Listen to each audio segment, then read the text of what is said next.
Assalamualaikum warahmatullahi wabarakatuh. Halo teman-teman semuanya. Kali ini kita akan kupas tuntas mengenai FR untuk semua guru di hari kedua ya, 2 September 2020 mengenai pembelajaran remedial dan pembelajaran pengayaan. Simak terus videonya.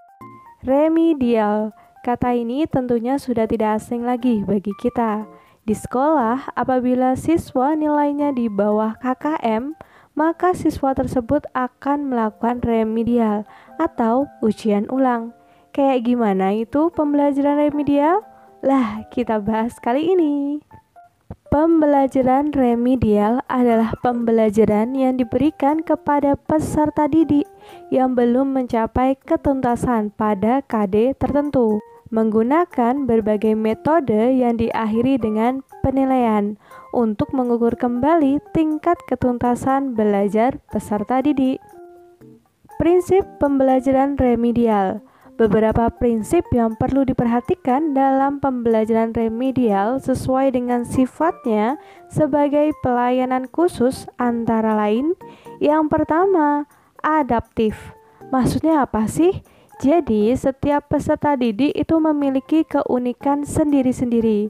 Oleh karena itu, program pembelajaran remedial hendaknya memungkinkan peserta didik untuk belajar sesuai dengan kecepatan, kesempatan, dan gaya belajar masing-masing. Dengan kata lain, pembelajaran remedial itu harus mengakomodasi perbedaan individual peserta didik. Lanjut lagi, prinsip yang kedua, interaktif. Pembelajaran remedial hendaknya memungkinkan peserta didik untuk secara intensif berinteraksi dengan pendidik dan sumber belajar yang tersedia. Hal ini didasarkan atas pertimbangan bahwa kegiatan belajar peserta didik yang bersifat perbaikan perlu selalu mendapatkan monitoring dan pengawasan agar diketahui kemajuan belajarnya. Yang ketiga, fleksibel. Fleksibel di sini adalah dalam metode pembelajaran dan penilaian.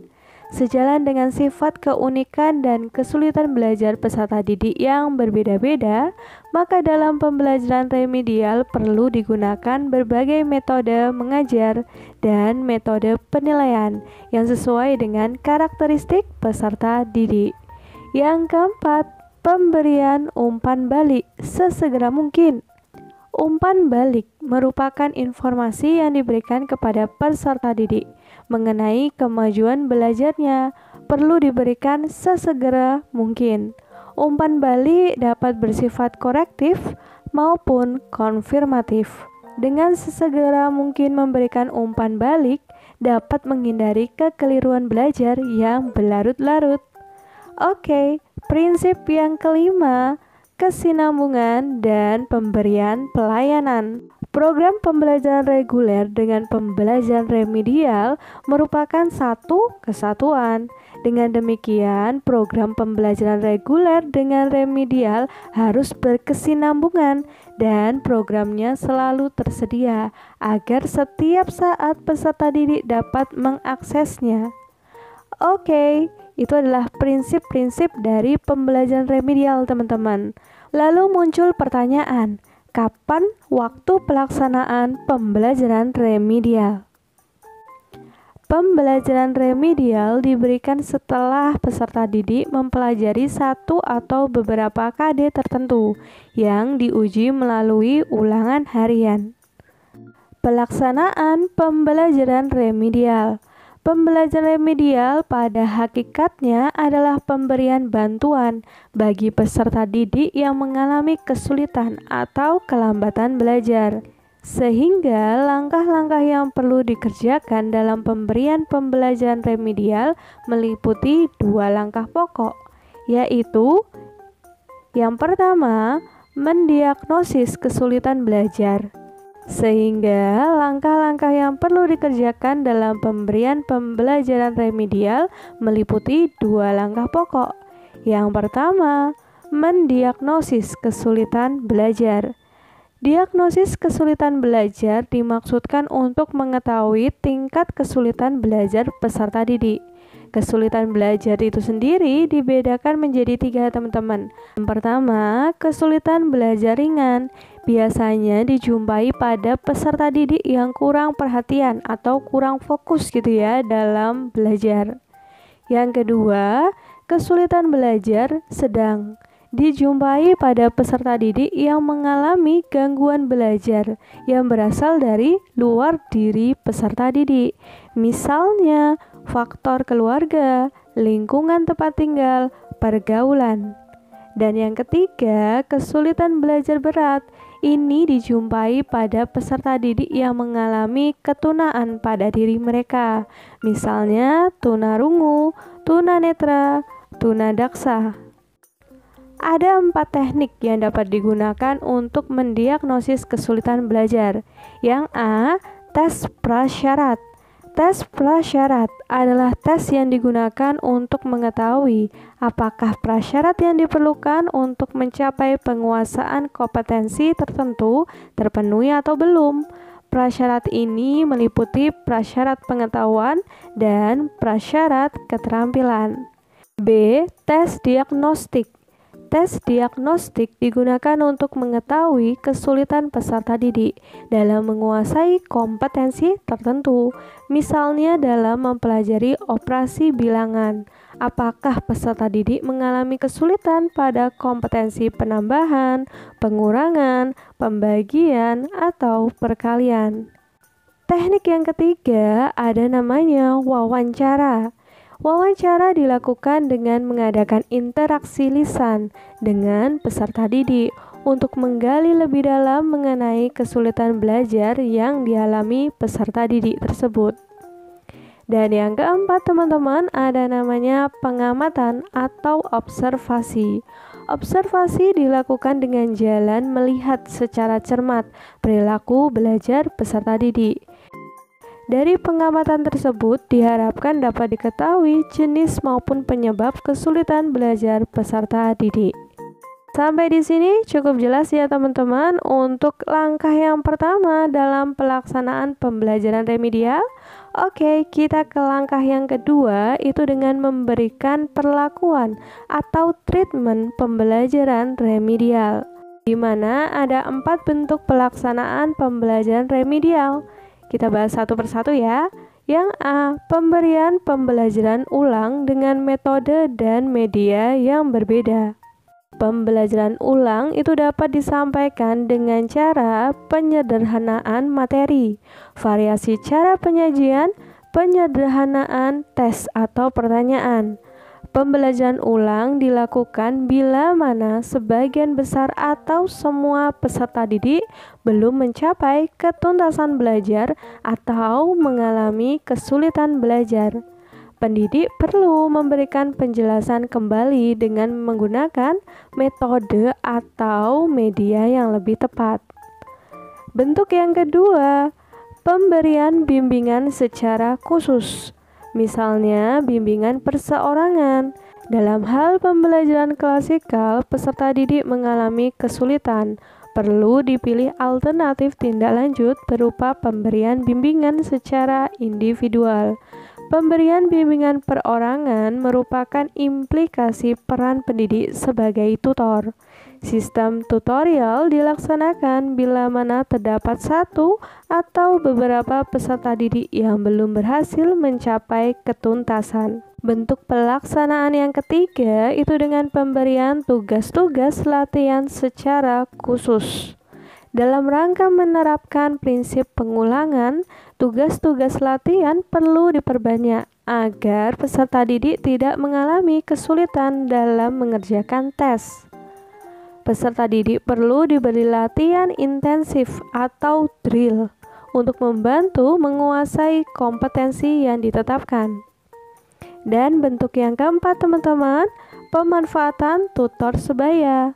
Tutor sebaya adalah teman sekelas yang memiliki kecepatan belajar lebih. Mereka perlu dimanfaatkan untuk memberikan tutorial kepada rekannya yang mengalami kelambatan belajar. Dengan teman sebaya, diharapkan peserta didik yang mengalami kesulitan belajar akan lebih terbuka dan akrab. Bentuk pelaksanaan pembelajaran remedial dilakukan berdasarkan keterserapan KD pada ketuntasan klasikal. Bila ketuntasan klasikal kurang dari 50%, artinya yang mengikuti pembelajaran remedial lebih dari 50%-nya. Maka remedial dilakukan dengan memberikan pembelajaran ulang dengan metode dan media yang berbeda. Jika yang mengikuti pembelajaran remedial pada KD tersebut kurang dari 20%, maka perlakuan yang diberikan berupa bimbingan secara khusus, misalnya dengan tutor sebaya. Jika yang mengikuti remedial berada pada rentang 20% sampai 50%, maka perlakuan diberikan dengan penugasan secara berkelompok.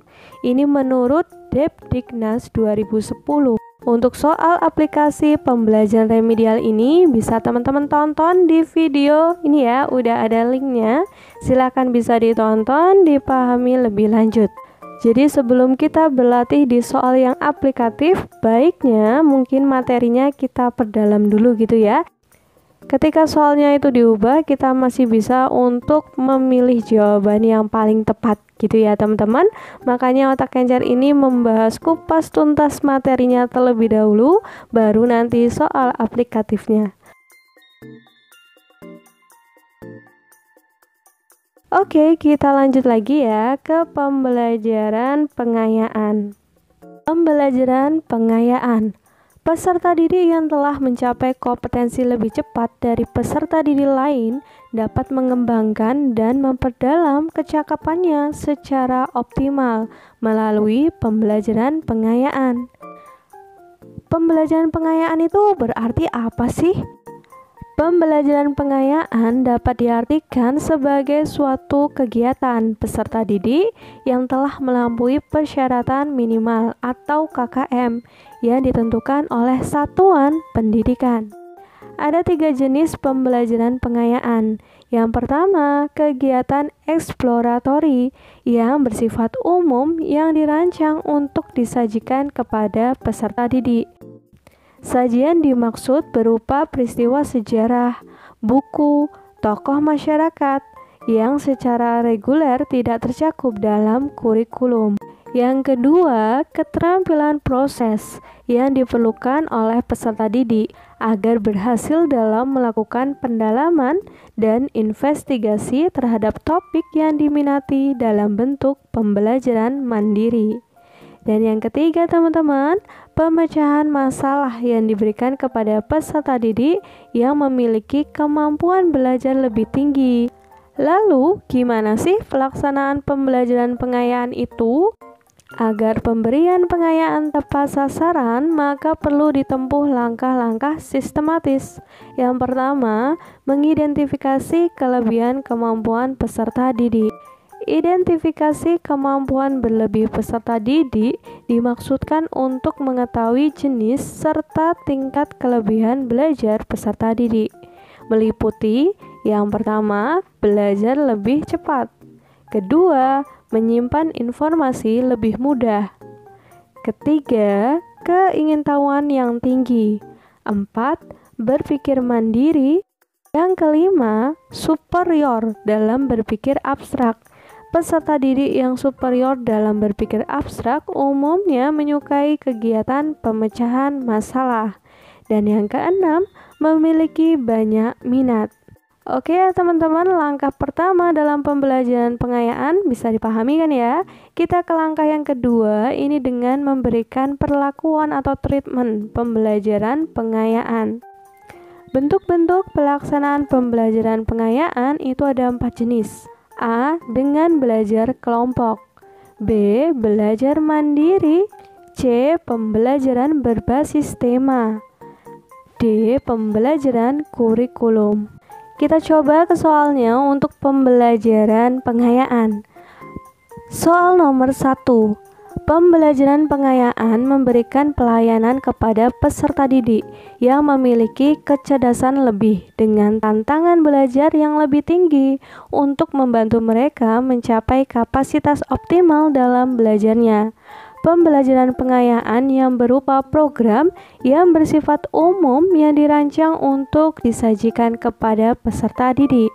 Sajian yang dimaksud berupa peristiwa sejarah, buku, tokoh masyarakat, dan sebagainya yang secara reguler tidak tercakup dalam kurikulum adalah A. Kegiatan eksploratory, B. Keterampilan proses, C. Pemecahan masalah, D. Kegiatan investigasi.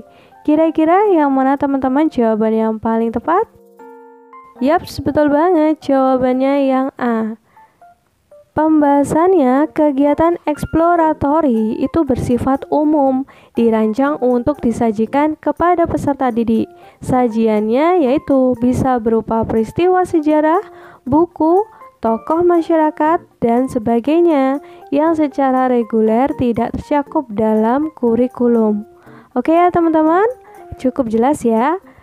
Kita lanjut lagi ke soal nomor 2. Bentuk-bentuk pelaksanaan pembelajaran pengayaan dapat dilakukan dengan cara peserta didik yang memiliki minat tertentu diberikan pembelajaran bersama pada jam-jam pelajaran sekolah biasa, sambil menunggu teman-temannya yang mengikuti pembelajaran remedial karena belum mencapai ketuntasan. Bentuk pelaksanaan pembelajaran pengayaan tersebut adalah A. Belajar kelompok, B. Belajar mandiri, C. Pembelajaran berbasis tema, D. Pembelajaran kurikulum. Kira-kira yang mana teman-teman jawaban yang paling tepat? Yaps, betul banget, yang A. Belajar kelompok. Sekelompok peserta didik yang memiliki minat tertentu diberikan pembelajaran bersama sambil menunggu teman-temannya yang mengikuti pembelajaran remedial karena belum mencapai ketuntasan. Tetap stay tune di channel Otak Kencer ini dan nantikan juga video-video FR SKB selanjutnya.